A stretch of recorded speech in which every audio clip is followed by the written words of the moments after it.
Hola, yo soy Tania y este es tu podcast Pulso Científico. Yo soy Brandon y estaremos compartiendo conocimientos científicos de salud, debatimos ideas y aprendemos juntos. Yo soy Steffi y aquí la curiosidad se transforma en conocimiento. Yo soy Javier y este es un podcast del Doctorado en Investigación Multidisciplinaria en Salud y la Universidad de Guadalajara. Las opiniones y comentarios expresados en este episodio son responsabilidad exclusiva de quienes los emiten. El Centro Universitario de Tonalá y la Universidad de Guadalajara no comparten necesariamente dichas opiniones, ni se hace responsable de ellas. Bienvenidos a Pulso Científico, el espacio donde la ciencia comunica con la vida cotidiana. Hoy hablaremos de un tema que nos toca a todos, el envejecimiento exitoso. ¿Es solo cuestión de genética, de hábitos, de actitudes? Para responderlo, tenemos el privilegio de conversar con la investigadora que ha dedicado su carrera a comprender cómo envejecer bien desde una mirada científica, pero también profundamente humana, ayuda. Nos acompaña la doctora Carla Patricia Vázquez Núñez, doctora en investigación multidisciplinaria en salud y licenciada en gerontología por la Universidad de Guadalajara. Ha realizado estancias en investigación en Arizona, Montreal y Barcelona, y es autora y coautora de trabajos científicos sobre el buen envejecer. Actualmente es profesora en el Centro Universitario de Tonalá y en el Centro Universitario de Chapala. Además colabora con el DIF municipal de Tototlán y en el Centro de Investigación de Desarrollo y Envejecimiento Humano. Doctora Carla, bienvenida a Pulso Científico. Hola, muchas gracias por el espacio. Muy buenos días, doctora Carla. ¿Cómo se encuentra el día de hoy? Muy bien, muchas gracias. Buenos días. Es un gusto para nosotros tenerla por acá. No solo es una gran docente, investigadora y profesional, sino pues ya una amiga de antaño para su servidor. Para entrar un poquito en contexto en el tema que considero que es muy importante el día de hoy, envejecimiento exitoso, quisiera preguntarle para nuestra audiencia, ¿por qué considera importante hablar del envejecimiento, de las distintas vejeces y de las personas mayores en nuestra sociedad actual? Bueno, pues de entrada yo creo que es importante desde un punto de vista demográfico y epidemiológico, porque bueno, el envejecimiento poblacional, considerándolo como este concepto demográfico, resultado de toda una transición que también se permea por una transición epidemiológica, pues a final de cuentas, lejos de ser nada más una cuestión de gustos, de si me gustan o no los adultos mayores, de si le tengo miedo o no a la vejez y demás, ya es un tema más que necesario, urgente, para ser abordado desde los diferentes sistemas económicos, políticos, inmobiliarios, de negocios, entonces obviamente pues de salud pública, de infraestructura también. Entonces, desde un punto de vista a mayor magnitud, podríamos decirlo así, implica pues la reestructuración de todos estos sistemas, porque bueno, también aquí importante hacer mención, el envejecimiento en sí no es un problema, ¿no? Como creo que usualmente se cree. Realmente pues el envejecimiento poblacional es considerado un logro del ser humano, porque a final de cuentas, pues la modificación en todos estos índices demográficos como la fecundidad, la natalidad, la baja de la mortalidad y por ende el aumento de la esperanza de vida, pues en realidad se debe a todos los avances científicos y médicos y tecnológicos y mayor educación, mayor nivel de conciencia y demás que poco a poco la humanidad pues empezamos a tener, ¿no? Entonces, por sí mismo el envejecimiento no es un problema. Los problemas realmente vienen porque estamos en sistemas que no están diseñados y preparados para que la mayor población sea adulta mayor, ¿no? Entonces realmente ahí es cuando viene el reto, pero no porque este fenómeno poblacional por sí mismo sea el problema, ¿no? Entonces esto pues visto desde les comento una mayor magnitud o mayor alcance, la respuesta corta sería por conveniencia y por un poco también de necesidad. Y bueno, ya a lo mejor desde un punto de vista más individualizado y también más humano, pues el identificar que de entrada por sí mismo, pues el envejecimiento y entendido como el proceso fisiológico de declive natural y la vejez como la última etapa de la vida, pues necesita ser abordado desde diferentes perspectivas pues multidisciplinarias, porque pues no podemos homogeneizar a la vejez de entrada, ¿no? Por eso hablamos de vejeces, porque no existe una sola forma en llegar a la vejez y en transitarla, ¿no? Okay. Qué interesante, doctora. Esto que nos acaba de compartir, sí es cierto, es el precio de estar aquí, ¿no? Somos un éxito finalmente día Sí, con así día. es. Pero todos escuchamos expresiones o como envejecer con éxito o envejecer bien. ¿Qué significa realmente para la ciencia desde la experiencia humana el envejecer con éxito? Sí, pues de hecho de un tiempo para acá, bueno, creo yo que se ha empezado como a hacer más popular este término de envejecimiento saludable, ¿no? O envejecimiento exitoso. Creo que la mayoría de las veces pues mal empleado, porque si somos pues estrictamente muy científicos y analizamos el concepto, el envejecimiento exitoso pues a final de cuentas podríamos resumirlo como envejecer bien, ¿no? Pero en la historia de la investigación en gerontología, pues ha habido diferentes propuestas de definiciones, pero que a final de cuentas todos se refieren a lo mismo, ¿no? Pero ese es el tema de por qué encontramos conceptos como envejecimiento activo, que es el que propone la OMS, o envejecimiento saludable, envejecimiento exitoso, envejecimiento ágil y demás, que a final de cuentas todo se refiere a envejecer bien, ¿no? Cada una de estas propuestas conceptuales pues ha traído a su vez su propuesta de cuáles son los factores que implican envejecer bien, ¿no? Obviamente pues los conceptos más rústicos o iniciales, porque bueno, también en un momento de la historia no se pensaba que la vejez era algo positivo, o sea, esa posibilidad ni siquiera existía, ¿no? Fue a partir de 1961, a partir de que surge la teoría de la actividad, donde pues empieza como a vislumbrar la posibilidad de que la vejez no necesariamente es lo que se tenía pensado hasta el momento, que era una cuestión de discapacidad, de declive físico y cognitivo y tristeza y aislamiento y como toda esta carga o más connotación negativa, ¿no? Entonces, a partir de que surge esta teoría de la actividad, da pie a que otros investigadores empiecen también a hacer propuestas de decir, ok, hay otros estilos de envejecimiento, ¿no?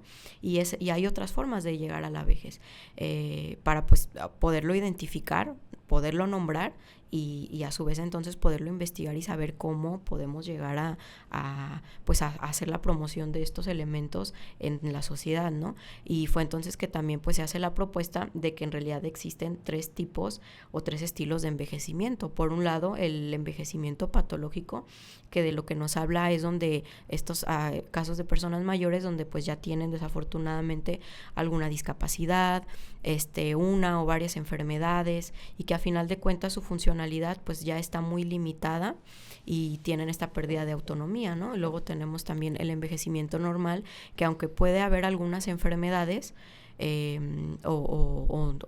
no muy graves, podríamos decir, y que a lo mejor todavía no hay una discapacidad, pero está un riesgo muy, muy latente de que se desarrollen y que puedan como brincar a esta otra estilo, que es el patológico, que es pues obviamente el que todos queremos evitar, ¿no?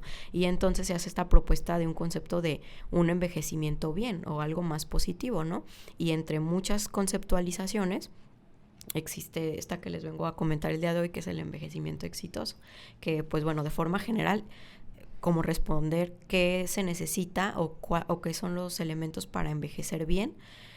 Son un montón de cuestiones, hay un montón de propuestas teóricas de diferentes autores, hablan desde muchos aspectos, y parte de la investigación que les vengo a platicar hoy, pues es una metodología que yo hice, bueno, obviamente también con ayuda de otros investigadores, pero una metodología conjunta, mixta, desde una perspectiva cuantitativa y cualitativa, justo para eso, ¿no? Para como intentar responder también pues a partir de este hueco en el conocimiento de la población cercana aquí en nuestro contexto mexicano de la zona metropolitana de Guadalajara, que hay al respecto, ¿no? Porque pues bueno, luego son muchas las críticas a todos estos conceptos, como dices alguien sí y alguien no, o sea, cómo determinas un envejecimiento positivo y uno negativo, y más desde una perspectiva nada más de una cuestión como cuantitativa o como de un checklist, ¿no? Casi, sin considerar y sin contemplar realmente a los adultos mayores y sus subjetividades, ¿no? Entonces, pues es un poquito de lo que les vengo a hablar también hoy. Muy interesante, doctora. Bastante extenso y complejo, el tema, ¿no? Sí, O sea, es muy extenso. Ahorita que tratabas de conceptualizar todo lo de envejecimiento exitoso, pues realmente creo que sí, como tú dices, hay un hueco en el conocimiento y puede ser difícil llegar a ponerlo en contexto bien qué es un envejecimiento exitoso. Sin embargo, hay una manera en que tú lo puedas relacionar o que la literatura nos lo relacione con aspectos biológicos, psíquicos y sociales del envejecimiento.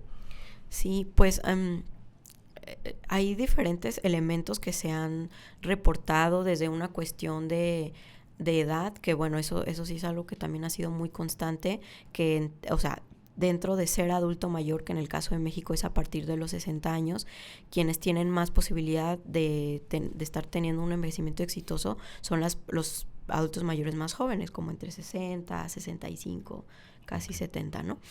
Entonces la cuestión de edad, se ha hablado también de cuestiones de raza o de etnia, se ha hablado también cuestiones educativas, de estado civil, que eso también se ha encontrado mucho, que estar en pareja es un factor pues protector para poder pues llegar mejor a la vejez, pero también esto es muy interesante de analizar porque eso aplica para la población que ahorita es adulta mayor, ¿no? Okay. Conforme las dinámicas sociales van cambiando, seguramente para las nuevas generaciones que nos vamos acercando a la vejez, tal vez eso diferente. Ya no sea, o sí, no sabemos. Sí, ¿no? Muy bien. Doctora, ¿cómo perciben los adultos mayores el envejecer bien?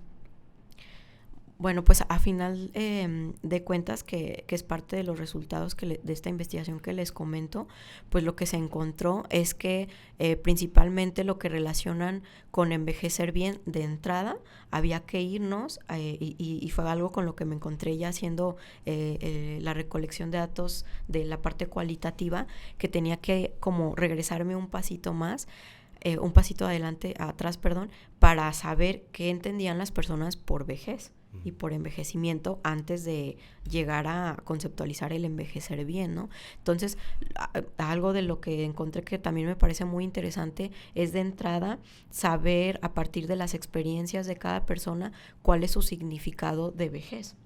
Y también a partir de cómo les ha ido respecto a este tema de envejecer, del declive físico, natural que todos tenemos, si lo han sabido como llevar y generar estrategias que se adapten y demás. Y bueno, a final de cuentas, como muy a grandes rasgos, parte de lo que encontré es que de entrada lo relacionan mucho con el estar bien, pero desde una cuestión funcional.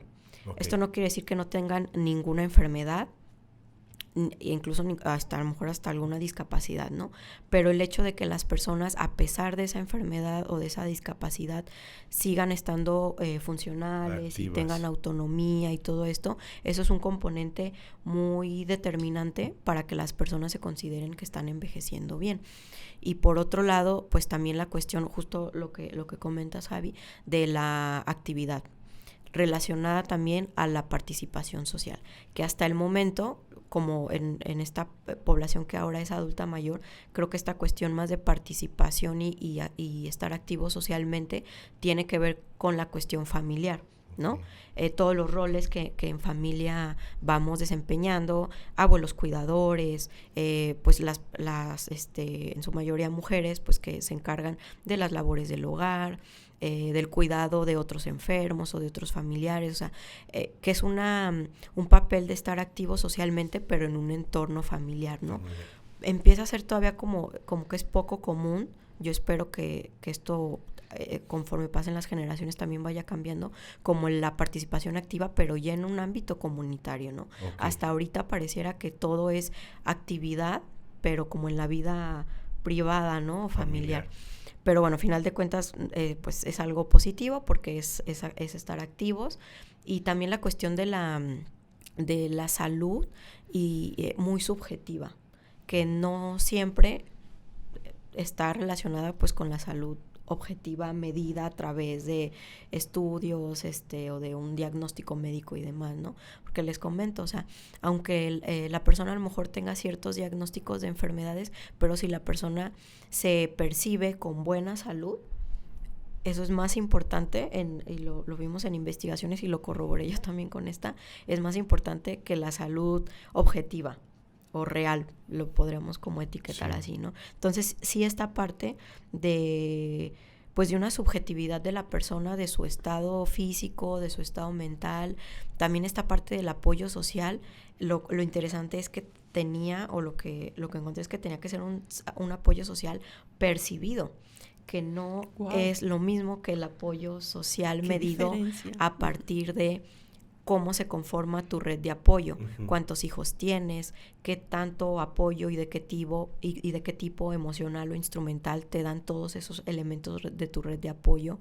Eso es importante, pero lo que tenía más peso es que la persona lo percibiera así.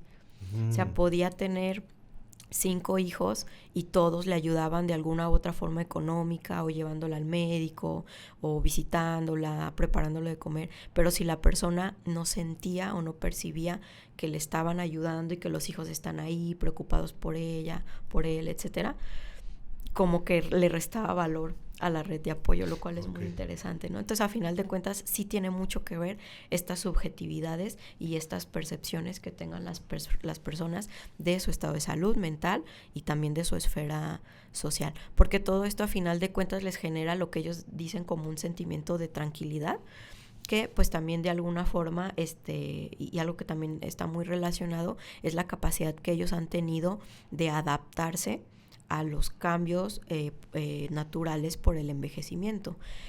Mucho también de lo que encontré desde esta parte subjetiva es que las personas que tenían, a partir de discurso, presentaban sintomatología depresiva y que también no se percibían con tan buen estado de salud ni con tan buena red de apoyo social, fueron como estos casos que se terminaron catalogando como no envejecimiento exitoso, porque ellos así se autodeterminaban, ¿no? O sea, yo no siento que estoy envejeciendo bien, y entonces también ahí nos hablan de que estas estrategias de adaptación, pues por X o Y razón, no se han podido pues expresar, y entonces también esta cuestión de la adaptabilidad, que otros autores también lo llaman como flexibilidad o resiliencia, también tiene mucho que ver con que una persona se autodetermine como un envejecimiento exitoso.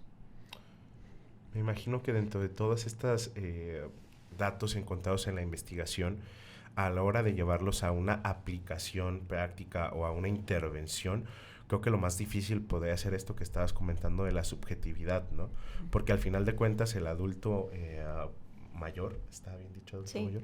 El adulto mayor puede tener toda esa red de apoyo muy bien integrada, pero si su percepción de eso no es buena, entonces eso lo lleva a un conflicto, ¿no? Inclusive problemas, me imagino, de índole más de salud mental. Sí. Entonces, ¿cómo manejar esa subjetividad con ellos? Me imagino que ahí hay un hueco bastante interesante para investigar, ¿no? Sí, y de hecho, pues el estudio del envejecer bien ha sido, esa siempre ha sido la problemática, ¿no? Porque pues se originó desde una metodología más pues cuantitativa, a final de cuentas, ¿no? Que entonces todo era el generar criterios para decir si lo tiene o no lo tiene, y de esta forma pues poder generalizar y poder también pues sacar estadísticas y poder generar estrategias, ¿no? Pero entonces, en esta primera concepción que se tuvo de algo todo muy pues como muy positivista también, ¿no? Pues fue esta contraparte de, o sea, tú, un científico atrás de un escritorio, estás determinando esos criterios, pero realmente, ¿qué es lo que piensan las personas protagonistas de este fenómeno? Que son las personas adultas mayores, ¿no? Sí. Entonces, bueno, también a partir de reconocer esto, ¿no? Todo fenómeno, y es algo que también digo mucho siempre a los estudiantes, todo fenómeno tiene que ser estudiado desde las dos perspectivas, desde una cuestión no más objetiva o cuantitativa, pero también desde una parte subjetiva, ¿no? A final de cuentas, no porque todas las investigaciones tengan que ser mixtas, pero toda línea de investigación y todo fenómeno, para que se termine de entender y de comprender realmente, necesita pues estas dos partes, o sea, estas dos perspectivas, metodologías no están peleadas, al contrario. Y entonces, pues sí, el cómo esto ya se aplica, pues yo creo que también, desde una cuestión a lo mejor más como de salud pública o epidemiológica o incluso pues de sistemas sociales, a lo mejor la parte más sencilla pues es justo la estadística, ¿no? Sí. También como parte de esto, pues a final de cuentas lo que encontramos es que la prevalencia de envejecimiento exitoso en la muestra que estudiamos, que se compuso de adultos mayores de la zona metropolitana de Guadalajara, fue de un 12.1% de envejecimiento exitoso, considerando los criterios que maneja el modelo de envejecimiento exitoso, que es ausencia de enfermedad importante, ausencia de discapacidad, alto funcionamiento físico y alto funcionamiento cognitivo y un compromiso activo con la vida, lo cual también es un criterio bien amplio y bien difícil de operacionalizar, porque ¿qué significa un compromiso activo con la vida, no? Que es pues básicamente toda esta parte de la esfera social. Sí. Y entonces con esos criterios lo que encontramos fue esto, un 12.1 en la población estudiada que está envejeciendo exitosamente, pero nuevamente, o sea, estos criterios pues son muy rígidos, sí, ¿no? Wow. Qué interesante, doctora, la verdad, ¿eh? Y para nuestros escuchas sería importante hacer una reflexión como qué estamos haciendo hoy para enfrentar la vida, ¿no? La vida adulta. Estamos ya tomando conciencia de envejecer con responsabilidad. O sea. Sí, de hecho, bueno, en lo personal esa es la parte que me parece y lo que me terminó de atrapar de la gerontología y del estudio de las vejeces, que pues a final de cuentas la vejez como la última etapa de la vida es el resultado de toda tu historia, de tus decisiones. ¡Qué miedo! Exacto, es bonito. Si fuiste a la tienda y compraste comida chatarra en lugar de saludable. Claro, es bonito o feo, dependiendo pues de cómo le pinta el panorama a cada quien, ¿no? Pero a final de cuentas es interesante porque es la suma de decisiones que sí fueron tuyas, a lo mejor decisiones que no fueron tuyas, de una serie también de cuestiones pues fortuitos hasta cierto punto, desde el lugar de nacimiento, desde la familia y el contexto en el que creciste y después envejeciste. Entonces es como muy interesante, es como ver cuál va a ser el resultado de todas estas decisiones, de todo este conjunto de factores, ¿no? De factores genéticos, de factores ambientales, claro, de estilos de vida, de pues de todo, ¿no? Educativos, de qué profesión, de dónde quise trabajar o dónde pude trabajar, todo. Causalidad, ¿no? O sea, siempre para toda acción hay una reacción y pues la vamos a ver al final, ¿no? Lo que decían los abuelos de repente cuando te golpeabas o te caías y te lastimabas y no ibas a que te revisaran. Esos golpes te van a salir cuando estés grande, de mí te acordarás. Creo que por ahí iba todo esto. Ahora lo estoy entendiendo con esta plática. Todos estos hallazgos que de repente encontraron en tu investigación, ¿los han llegado a plantear o aterrizar en alguna acción concreta o algún programa de intervención que se pueda utilizar para esta población estudiada y tal vez extrapolar después a otras poblaciones? Justo eso que comentas es importante porque, bueno, estos resultados son de esta población, ¿no? Que es algo que también se tiene que considerar para los estudios del envejecer bien.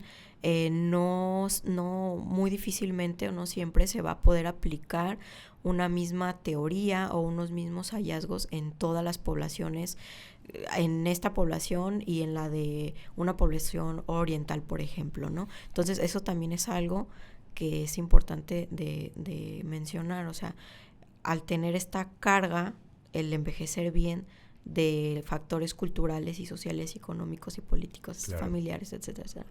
O sea, implica que tenga que ser estudiado en cada contexto, ¿no? Y que entonces las estrategias y la aplicabilidad que estos hallazgos tengan sí tienen que ser muy propios de cada población. En esta investigación que sí fue muy pues muy ambiciosa, conlleva también una serie de intervenciones, ¿no? Específicamente ahorita en lo que trabajamos es en la cuestión cognitiva, porque parte también desde el análisis cuantitativo y ya estadístico que se hizo, es que las personas que resultaron con un envejecimiento exitoso, sí hay una serie de elementos tanto personales como de funciones cognitivas, como también psicológicos y emocionales, y de salud que Sí. tenían que ver, ¿no? Como la cuestión de la memoria subjetiva, de no tener estos sentimientos de soledad, satisfacción con la vida, es otro tema también muy interesante, el lenguaje o el potencial de aprendizaje, o sea, una serie de elementos que por sí mismos, o sea, conllevan una serie de intervenciones, ¿no? Claro. Entonces, ojalá en algún momento se pudiera generar una sola intervención que dé pauta a todo, ¿no? Porque, como lo decíamos al inicio, empieza a estar mucho de moda esto del envejecimiento saludable, tal cual. Bueno, también por una cuestión de presión y de influencia internacional, sobre todo de otros países que están pues con un envejecimiento poblacional más avanzado, de estas estrategias, ¿no? Y que entonces luego a partir de estas reuniones internacionales que se hacen desde la ONU y desde la OMS se generan como estos lineamientos de década del envejecimiento saludable, ¿no? Y luego por eso empezó a estar como mucho de moda el concepto, y que son intervenciones que se basan nada más como en que no tengan diabetes o que no tengan ciertas enfermedades físicas nada más, ¿no? Pero el envejecimiento, ahora lo sabemos, saludable o el bien envejecer es un montón de cosas que van más allá de solo la cuestión física, ¿no?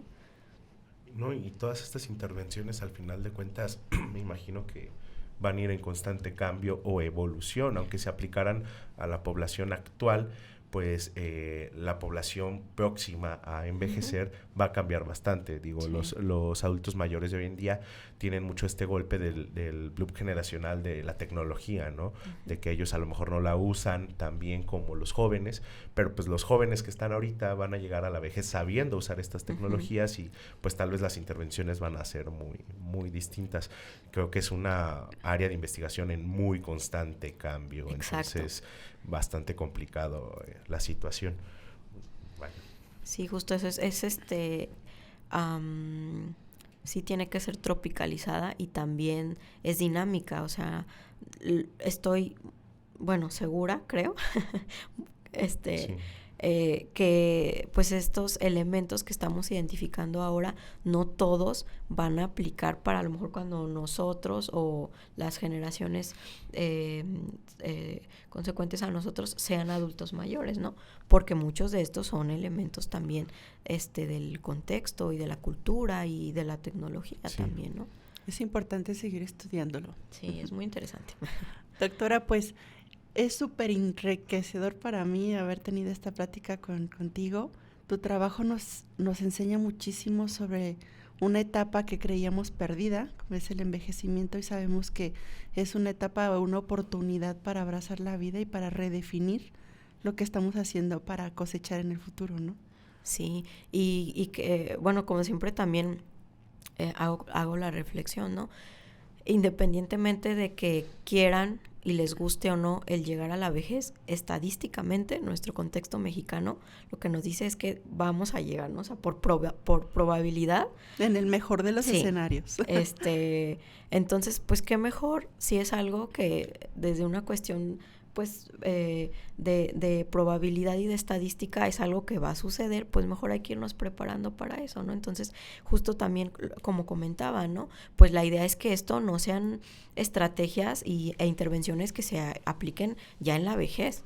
Digo, obviamente en la vejez y habrá que darles este enfoque a partir de lo que ellos mismos, los adultos mayores, piensan, pero la idea es que esto del envejecimiento exitoso, por eso es envejecimiento, ¿no? O sea, es un proceso que se empieza a desarrollar desde antes de los 60 años, ¿no? No es que nos despertemos un día y, ya, soy adulto mayor, ¿no? Afortunadamente es algo que va siendo gradual, ¿no? Okay. Claro. Me gustaría, por último, para poder finalizar esta charla, saber si usted tiene alguna recomendación para nuestro público en general, para los podescuchas, para las familias, para el personal de salud, referente a cómo ellos pueden llegar o empezar a pensar en un envejecimiento exitoso. Okay. Yo creo que lo principal sería ver el envejecimiento exitoso como algo multidisciplinar que conlleva varias esferas, que nuevamente no es nada más como esta idea que tenemos de que solo la cuestión física o de enfermedades físicas, ¿no?